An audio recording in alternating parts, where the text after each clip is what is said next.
Hi, I'm Jim Mason, President of Homeschool Legal Defense Association, and I'm recording this as an introduction to a two-part episode about situations that are developing in the state of Illinois. In episode 1, I talked to Jeff Lewis, the president of Illinois Christian Home Educators, and we talked about some perhaps threats that we were seeing across the horizon. After we recorded that episode, there was an article in a local newspaper up there where an Illinois lawmaker calls for strengthening protection for homeschooled children. So in part 2, we talk about that specific call for regulation and what homeschoolers in Illinois can do. So thanks very much. I hope you listen to both part 1 and part 2. We've encouraged our homeschooling families, get to know your local lawmakers, get to know your local senators and representatives so that they actually do know who you are and where you are. Not so they can count you and tally you, but so that they know that you're good, upstanding citizens that work in your communities and that vote and that play a role in trying to do the right things that a society needs in order to keep being that society. Welcome to Homeschool Talks, a podcast by HSLDA. This is a show about all things homeschooling, from practical tips to inspiring stories and everything in between. You can find show notes for this episode along with our other Homeschool Talks conversations at hslda.org/podcast. And if you want to be the first to know about new episodes as well as upcoming guests and topics, sign up for our email list using the link in the show notes. We're so glad you've joined us today, and we hope you enjoyed the program. Here's your host, Jim Mason. Hi, I'm Jim Mason, President of Homeschool Legal Defense Association, and this is another episode of Homeschool Talks, where I get to talk to interesting people about things of interest to me and other homeschoolers. And today I am joined by my old friend, Jeff Lewis. Jeff and his wife, Melissa, began homeschooling in 1993 and have since homeschooled and graduated all 5 of their children. Almost 10 years ago, they joined the Illinois Christian Home Educators Board, where Jeff now serves as president. And just a few weeks ago, I was out at the conference that they host in, I'm going to say this, and you can correct me, Bourbonnais, Illinois. Yes? Or Bourbonnais? Well, I'm told that both are acceptable. Okay. Well, it sounds kind of more sophisticated to call it Bourbonnais, I think. And I just think it was a fantastic conference, and I want to get around to talking about that eventually. So thanks for joining me today, Jeff. It's a pleasure, Jim. Thanks for having me on. And I have to say, we were thrilled that you could make it out to the conference. It was sort of a last-minute logistical session, and you were gracious to be there, and one of the highlights for sure.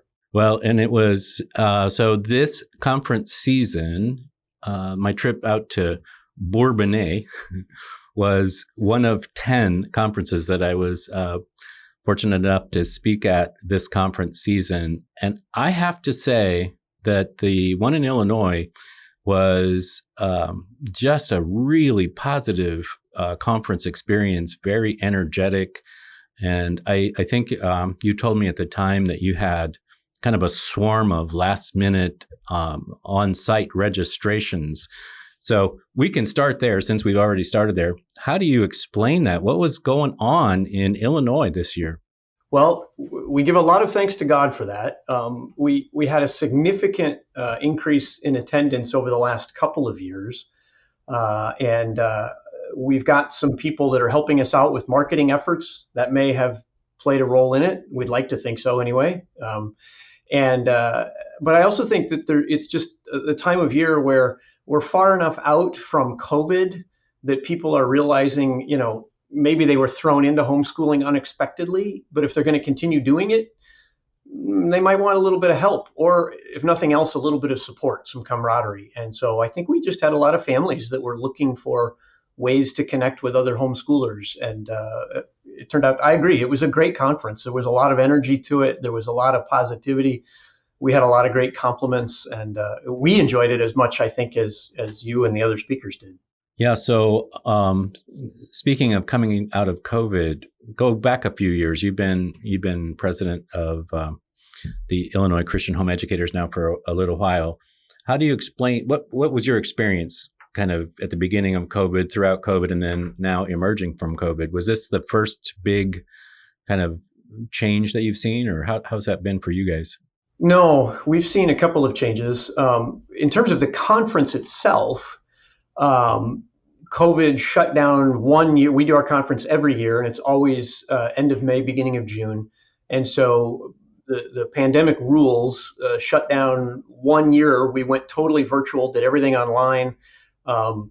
That's a whole nother 20-minute story that I won't go into, but suffice to say, a whole lot of professional people like yourself, nationally known speakers, were very generous to donate their time to say, we want to be able to help people get the word out, because homeschooling was suddenly thrust upon the world.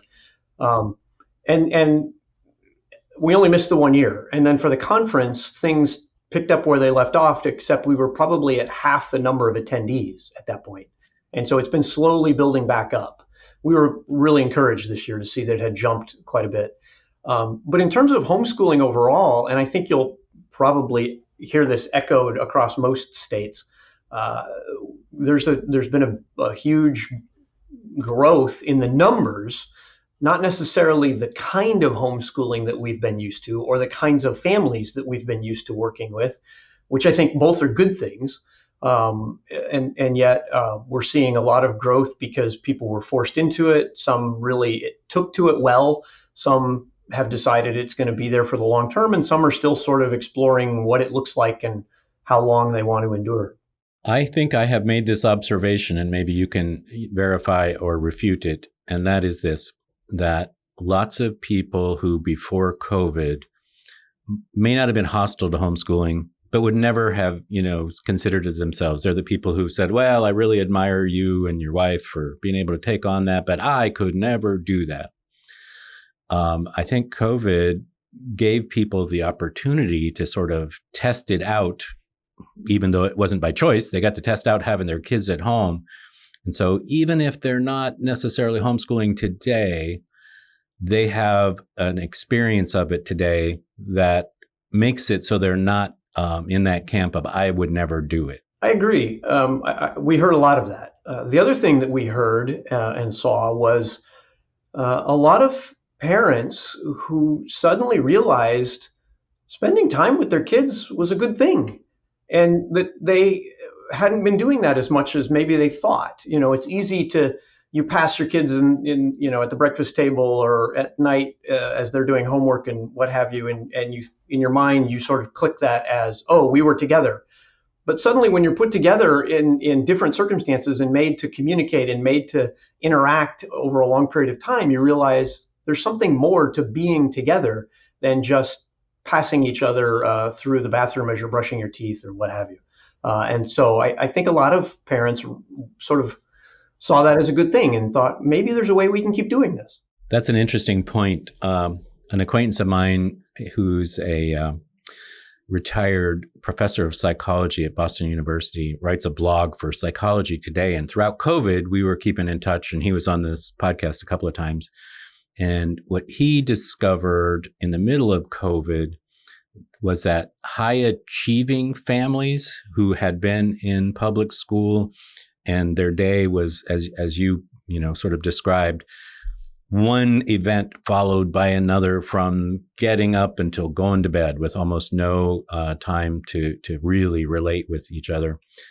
They discovered that slowing down and spending more time together and not being so rush to, sports and then band and then dance and then homework and then to bed, that was really, really good for their families. And that's maybe a secret sauce that homeschoolers have known for quite a while. Yeah, we've told a lot of people, we went through the whole process from beginning to end, schooling our kids from the time they were born until the time they graduated high school. We really like our kids. And we kind of like hanging out with them, even as they've become adults. And so you're right. I think there is something of a secret sauce there that some of us have learned. Yeah. So let's go back to that. You and Melissa have homeschooled your kids from the beginning right through now to all of them graduated from homeschool and off into adult life. How did you guys come to homeschooling way back when? So I think the bio information that gets put out there says we started in 1993, which might be a little misleading. That's when our first child was born. We figure, well, yeah, we were homeschooling her at that point.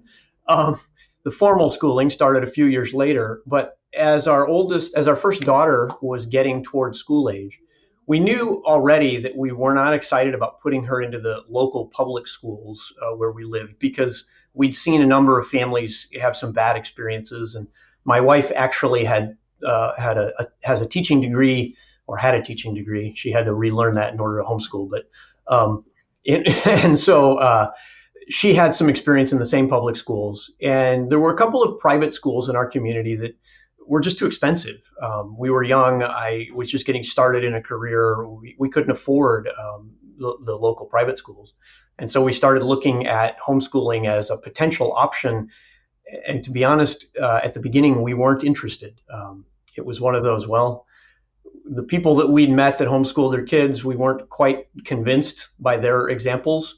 But we went to a couple of homeschool conferences, which expanded our view, met some other people, and thought, well, we'll try it for a year. Nobody can mess up kindergarten.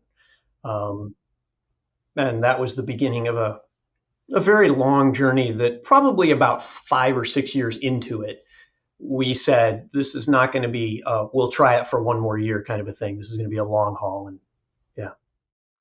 And what was the biggest thing that persuaded you that this is our life now, not just a year by year thing? We felt that as parents, the biggest responsibility that God had given us was to pass on our faith to our kids. We can't save our children. We can't compel them or force them to accept our beliefs as their own.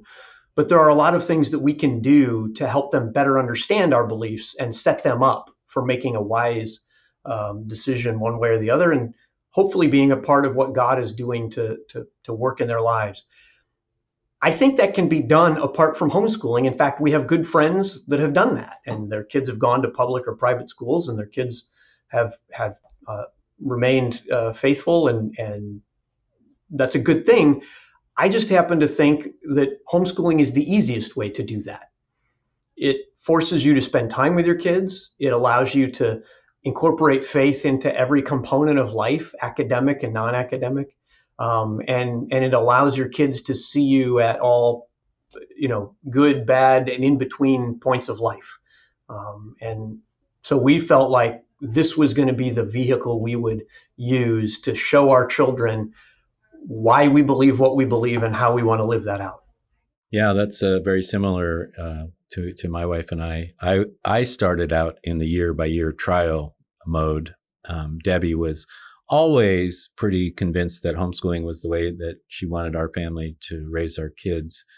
And I went along with it, not reluctantly at all, but kind of like you. I thought, well, we can try it, and you can't really mess up kindergarten. And she was also trained as a teacher, and I thought, well, this could work. And along the way, we actually, you said Melissa had to kind of unlearn some of her teacher training.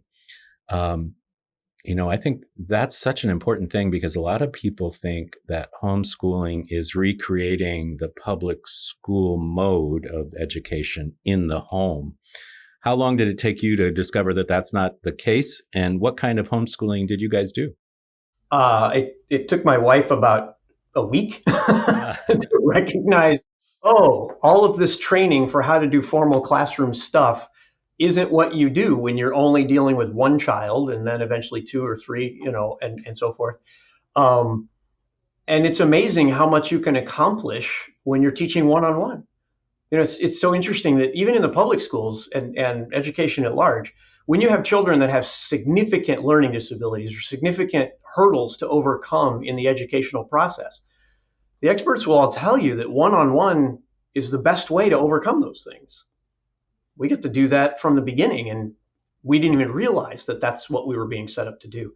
So it didn't take us long at all for us to realize that this was different than a classroom environment. And I think I think some parents actually sort of handicap themselves. It's a disadvantage in some ways to try to recreate a classroom experience in your living room or your dining room or wherever you're doing the schooling.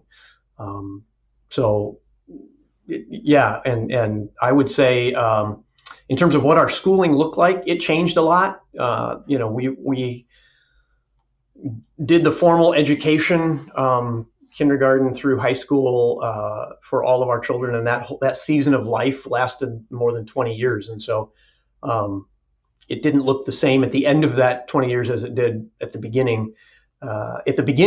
We didn't have as many resources. I mean, you can attest to this. There weren't thousands of companies trying to sell you their curriculum. You didn't have Google at your fingertips to answer all of the hard questions of life. You had to actually do research, and my wife did an incredible job putting together some hybrid curriculum things for our kids to learn history and so forth. And I did a lot of work to help them with things that I'm better at, math and reading and language skills and so forth. But a lot of it we had to make up as we went. Thankfully, the older the kids got, the longer we were in the process, the more resources we were able to tap into. For Debbie and I and a lot of homeschoolers I know, the community of homeschoolers has played a huge role. How did that, you started out homeschooling thinking you wouldn't mess up kindergarten, and now you're president of the large homeschooling organization in Illinois. How did that process work? Yeah, the community was tremendously helpful to us. We were part of a local support group. And today, when people think about support groups, they tend to think about co-ops where you take your kids and you have classes with other people. Our support group wasn't that at all. Kids could attend, but really it was for the parents' benefit. And so we would get together with other parents to share ideas and share resources and share stories and pray together and all of the things that can be helpful in trying to work through a very difficult process. It wasn't easy. I mean, some people, I'm sure from the outside, looked at it and didn't see all of the hard issues and thought, geez, you guys are just sort of naturally good at this. And believe me, we weren't. It was work. But having others to come alongside you and brainstorm or find solutions, that's tremendously valuable. So you and I are both lawyers. So before you stop listening to this podcast, everybody, it's okay. We're both just homeschool dads who happen to be lawyers. And you over the years have helped us out in Illinois on occasion when issues arise. And I think people around the country may be surprised to learn that, every state has its own homeschooling laws. And wherever you live, you should know what those are. What's it like in Illinois from a legal perspective to homeschool? Well, Illinois, I often tell groups when I'm asked to speak, one of the few things that Illinois law gets right is homeschooling. We actually have tremendous freedom to tailor our school the way that we think is going to work best for our children. And there are guidelines that we're required to follow in terms of subject materials and so forth. But Illinois has avoided a lot of the what I call the red tape of homeschooling that a lot of other states require. We don't have to do registrations and turn in testing scores and get curriculum things approved in advance. We don't have to report to our local school board or superintendent. So we're treated as if we are the school board for our private school in Illinois. And so that means that we can adapt our curriculum, our educational goals, and the way that we teach. We can adapt them to the unique needs of our kids. Tremendous freedom, and really it works out to mean that our kids get in large part, they get the best custom tailored education that their parents can produce. So in my speech that I've been making at homeschool conferences, I talked about what I think I have observed, and that is a new wave of opposition to the kind of homeschooling freedom that you're talking about. In the trend across, Illinois, from the beginning of the modern homeschooling movement, has had this same legal regime without change, I think. Is that right? Yes, it's been that way since the 1950s. Right. So other states adopted early homeschooling laws that incorporated an awful lot of red tape that proved to be unwieldy, unnecessary, unhelpful. And recently in Vermont, in fact, the state education department said these antiquated laws that were adopted in 1987 really just create a lot of busy work for us, and they don't really help anybody. And so the Vermont legislature, with their recommendation, streamlined and modernized the Vermont statute to where it's still not quite as good as what's in Illinois, but a lot better. So have you seen any evidence of this new kind of wave of opposition to homeschool freedom in Illinois? Absolutely. Yeah, there's no question. It's there. Sometimes it's subtle. I think it's still rather small in terms of its impact and its weight. But I think I would agree with what you have shared across the country, that this is the time that we're very likely to see an increase in the kinds of opposition. And we can theorize all day long about why that is. I mean, certainly the number of homeschool families plays a role in that. When you're sort of small, under the radar groups, people don't pay a lot of attention.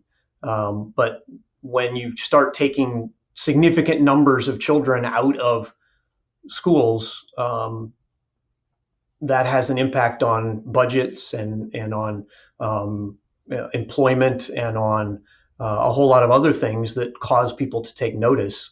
And so, yeah, I do think we're going to see more and more of this. Anything recently pop up? Well, the last sort of formal legal process that we saw was a little bit of a push back in 2019, which I guess was still pre-COVID, that would have just changed the way that some of our local child and family service regulations interact with homeschoolers, and that fizzled sort of at the very beginning. Ironically, not because the homeschoolers opposed it. Mostly it was because the state regulatory agencies said, no, we don't have the budget, we don't have the personnel, we don't have the time, and frankly, the homeschoolers aren't bothering us. Why should we bother them? So it fizzled sort of on its own. But I would say that what we've seen more recently is not formal legislative process, but the publicity and the talk, both media talk and the less formalized, sort of internet banter that you get with social media, with people criticizing or questioning or taking opposing views, and obviously having a slant against homeschooling and wanting to perpetuate that. What are you guys doing in Illinois when that sort of media attention is brought to homeschooling? Yeah, well, that's a good question. We're actually strategizing right now about how to do a better job of that, because I'm not sure that we were really prepared for it. We lean a lot on HSLDA, and we appreciate your support efforts. You've got better experience than we do when it comes to that kind of stuff. But the main thing that we want to do is we want to keep good communication networks with the homeschoolers that are here. So how to get the word out and get positive responses out there when social media is involved.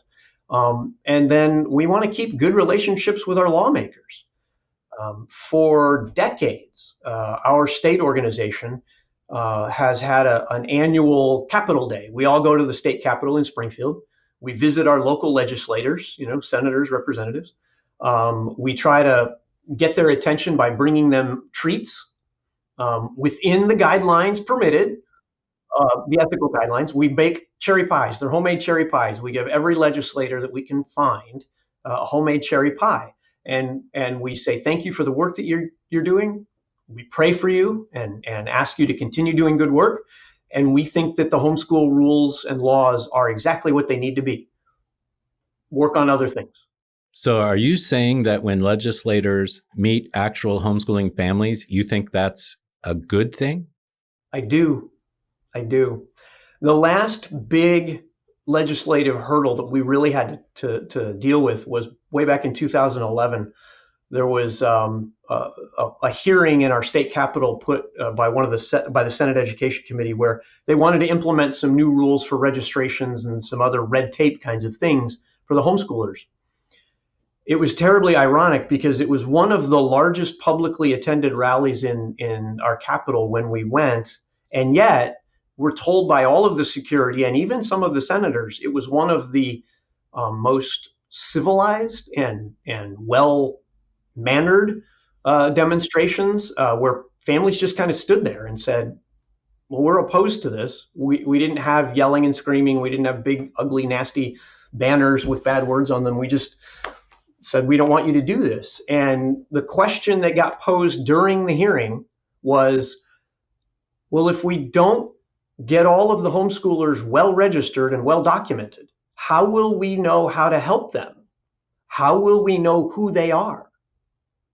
And the folks that were sort of standing at the Senate table testifying looked to the back gallery of the room, and all these families just kind of went, and the message was very clear. If we want help, we'll ask. We know where you are. You don't need to necessarily know all of our names and addresses.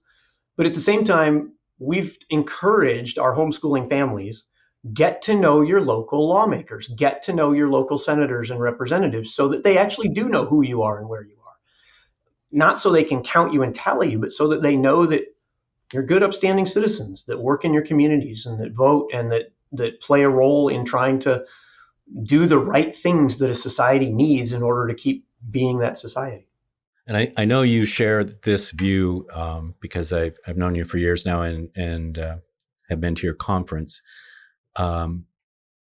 What is often overlooked in that viewpoint that we need to come alongside and help you as the state government is that homeschooling parents and the homeschooling ecosystem and Illinois Christian home educators and HSLDA and every homeschooling organization says homeschooling is a responsibility and a high obligation of parenthood.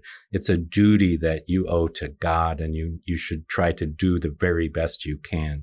And that's just in the DNA of the homeschooling movement since the very beginning. And I think that animated the spirit of the conference there in Bourbonnais that I was at. You guys now in leadership, how do you keep that alive with this new kind of influx of new homeschoolers? Jim, that's a question we're wrestling with because we agree. We think this is a tremendous responsibility, a tremendous undertaking. The families that I work with, both on the leadership level and the volunteer level, they would all echo those same thoughts that taking this on is not to be done lightly, and it's an obligation that's going to be with you for a very long time. And so,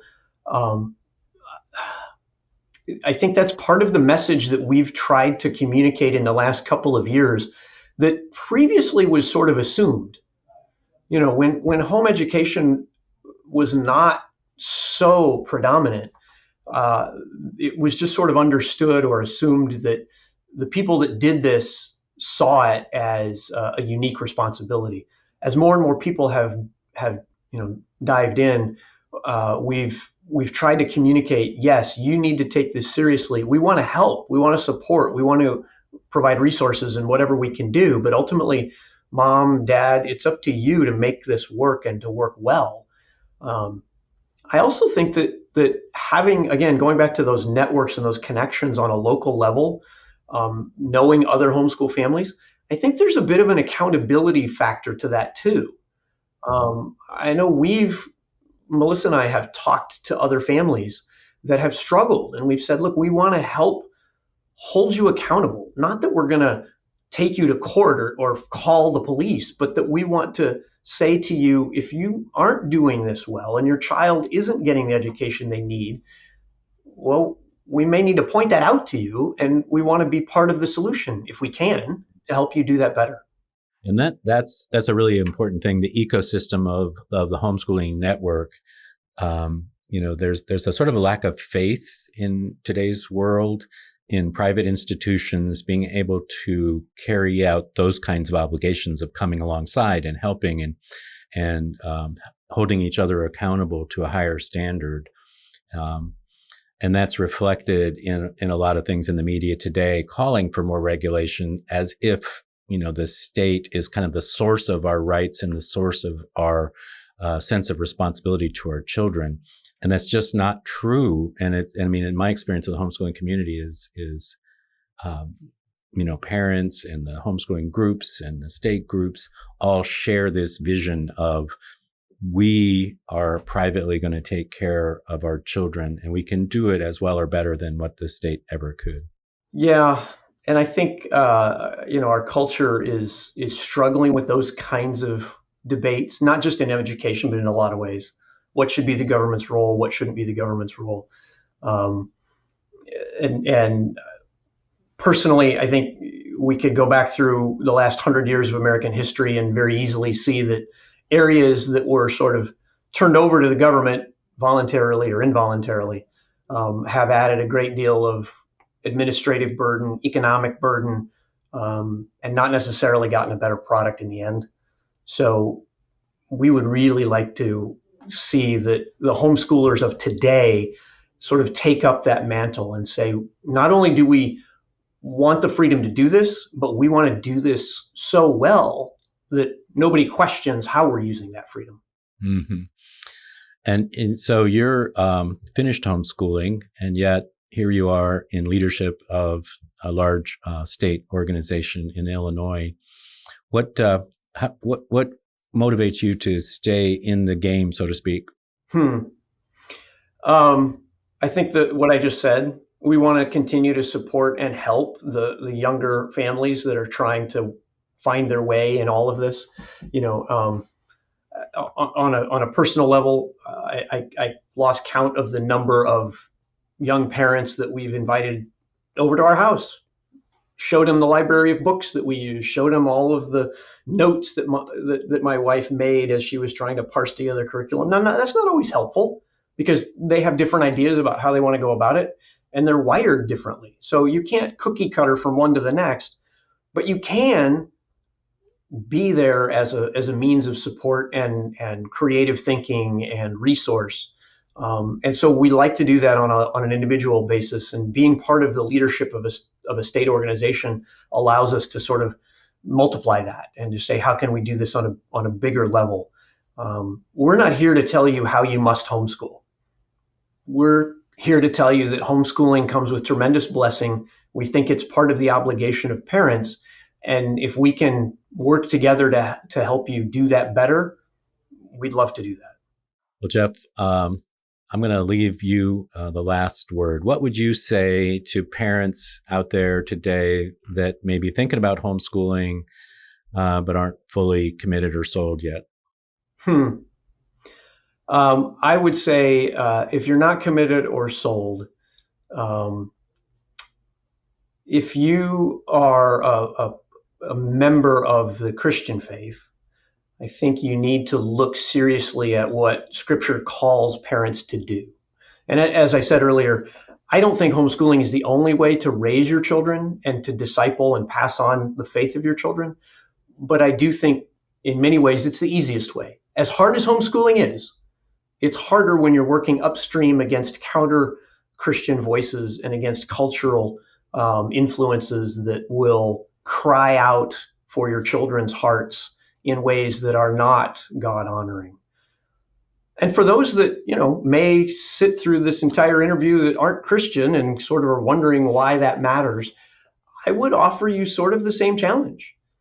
You still have a responsibility to raise your children. You still have an obligation to pass on what you hold as your core values to your children in a way that's going to help them be better citizens, better adults.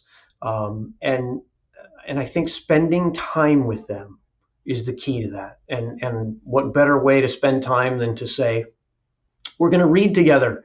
We're going to figure out algebra together. We're going to whatever. So I just think there's so many blessings wrapped up in it that it's worth working through the hard times to get to those good things in the end. Yeah.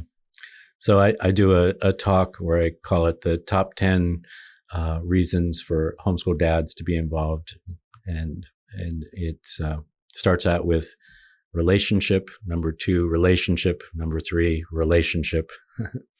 And for me, in our family, that has probably been, my kids are all grown too, but the single biggest blessing out of 30 years of homeschooling our 7 kids has been that building of the relationship with all 7 of them, and them with each other over all those years. I'm not saying that it's been smooth sailing all the way, but boy, oh boy, I just so appreciate having that kind of relationship with all of my kids, and then seeing how they're best friends with each other even today.